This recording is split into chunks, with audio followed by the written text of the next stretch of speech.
যুগে যুগে আর্জেন্টিনা দলে সবকিছু রিপ্লেসমেন্ট পেলেও একজন ফুটবলারের রিপ্লেস আজ পর্যন্ত পায়নি, তিনি লিওনেল মেসি। আর্জেন্টিনা তো পায়নি, পাশাপাশি মেসির মতো খুঁজে পায়নি অন্য দলগুলো। কেননা মেসি এমন একজন ফুটবলার যার রিপ্লেসমেন্ট খুঁজে পাওয়া মোটেও সহজ কোনো কাজ নয়। তবে এবার মেসির মতোই একজনকে পাওয়া গেল। মেসির মতোই রং ঢং, মেসির মতোই খেলার ধরন, যেন মেসিকে দেখেই বড় হয়েছেন ক্লাদিও এচেভেরি। আর্জেন্টিনা অনূর্ধ্ব 20 দলে খেলেন এচেভেরি। বল পায়ে রীতিমতো আলোক ছটা ফোটে ক্লাদিওর পায়ে। নিজেকে নিজে ভেঙে চুরে গড়ে তোলেন।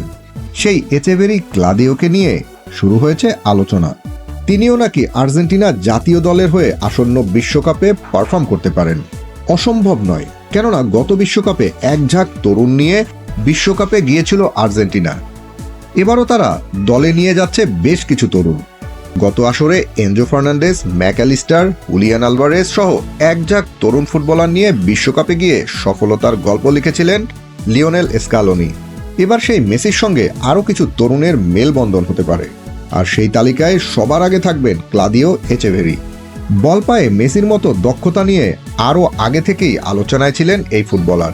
অনূর্ধ্ব 19 দল থেকে 20-এ এসেও ক্লাদিওর পারফরমেন্স আছে আগের মতোই। শরীরের বাঁকে প্রতিপক্ষকে বোকা বানানো সহ নানান কসরতে গোলবার খুঁজে নেন এচেভেরি। তাই তো আসন্ন বিশ্বকাপের জন্য হোয়াইট লিস্টে আছেন এই তরুণ তুর্কি। মেসির শেষ বিশ্বকাপটা রাঙাতে চাইবেন দলের বাকি সদস্যরা। টানা দ্বিতীয় শিরোপাও জিততে চাইবেন। নিজেদের সর্বোচ্চটা দিয়ে লড়তে চাইবেন। প্লেয়ার, কোচিং স্টাফ ও ম্যানেজমেন্ট প্রতিটা সেক্টরের দায়িত্ব সেরা দল গঠন করা।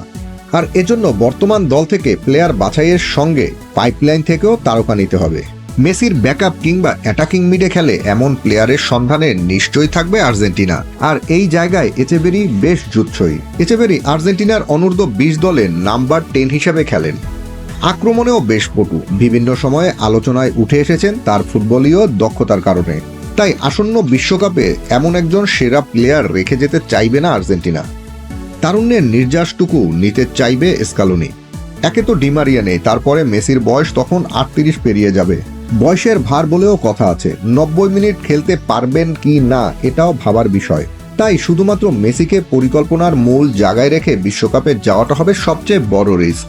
তাই মেসির ব্যাকআপ কিংবা তার সহযোগী পারফর্মার হিসেবে ক্লাদিও এচেভেরিকে নেওয়ার ব্যাপারে আগ্রহ দেখাতে পারেন লিওনেল স্কালোনি। আর সেটি বাস্তবতায়ও রূপ নিতে পারে বলে ধারণা। তাই সবকিছু ঠিকঠাক থাকলে মেসির সঙ্গে আরেক মেসি যাচ্ছেন বিশ্বকাপে, লিওনেল মেসির স্বপ্ন পূরণ করতে। Team sports news desk.